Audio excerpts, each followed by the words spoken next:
Ang mga babae, ginawa ng Diyos para maging katuwang ng mga lalaki. Kaya naman sa simbahan, ang tanong ng pari sa mga ikakasal, Ikaw babae, tinatanggap mo bang maging kabiyak nitong lalaki?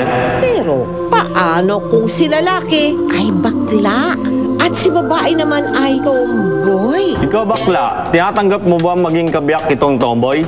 Mga pambihirang love story na humantong pa sa altar. Mas pabor ba ang simbahan sa ganitong uri ng pagsasama? Kung magpapakasal ang isang lesbian at isang gay, they have to change their appearance as a real man and a real woman. Otherwise, hindi maaaring kasal. Kung sasabihin mong mahigpit, we're just caretaker of our Lord in His teaching, napangalagaan ang turo na iyan hanggang sa katapusan. Ligtas ba sila sa puna ng mapanuring lipunan? Ang mga nangyayari ngayon at nagaganap ngayon ay manifestasyon ng unti-unting paglaya ng lipunan at paglawak ng kanilang pag-unawa sa usapin ng gender at sexuality. Balingkinitan, mahinhin, babaeng-babae ang pakiramdam ni Ren. Nung time na nakilala ko siya, akala ko kasi lalaki. Guwapo, maporma, lalaking-lalaki ang hitsura ni Arnie. Ang sabi sa akin ng barkada ko, may papakilala daw siya sa akin na chicks. Siyempre ako, sumama ako kaagad. Kaya na magkatagpo ang landas ni Arnie at Ren. Naganap ang isang bagay na imposible para sa isang bakla at tomboy. So, tinanong ko siya kung may girlfriend siya, tapos sabi niya meron. Niloko ko siya, pwede ba maging kabit? Kumanta siya, sabi niya, oo ba?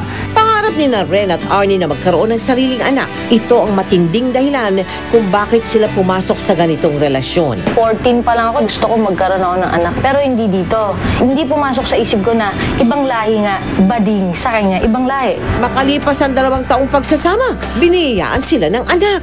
Pero kapag ang magulang ng mga bata ay isang bakla at tomboy, nagiging tampulan ng tukso ang buong mag-anak. One day, yung anak ko umiiyak. Kasi inaway ako ng kalaro ko. Di ba hindi ka naman bakla, papa, boy ka? Tapos sabi ko, kaga, sabihin mo pag sinabing papa mo bakla, sabihin mo, lola mo pala ka. So, Hindi rin naniniwala sina Ren at Arnie na dapat itago sa mga bata ang tunay na katauhan nilang dalawa. minsan sinasagot siya, kakampa ako, sasama ka. Saan ka ba pupunta? Japan! Tapos nagtatanong siya, malayo ba yung Japan? Sa kabilang kanto lang. Yun. So, kumbaga, as early as I can, gusto ko imulat sa realidad yung anak ko. Hindi raw madali ang relasyong bakla at tomboy, lalo na't may tuksong dumarating.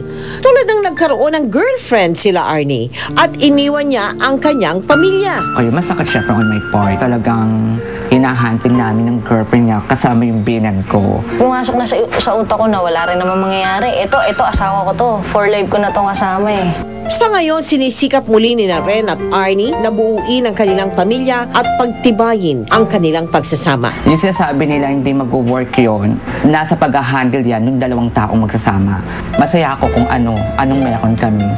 So, no doubt ako doon. Kung sina Ren at Arnie patuloy na ipinaglalaban ang kanilang pagsasama, isa pa ring pagsasamang bakla at tomboy ang nagpapatunay sa katagang till death do us part. Mahigit 10 taon ding magkatuwang sa buhay sina Rosalinda o Baduday Valdez, dating barangay tanod, at Felipe o Bundang Valdez, isang parloristang baling. Hindi naman namin kagustuhan to eh. Kung saan tumano sa amin, dumapo to.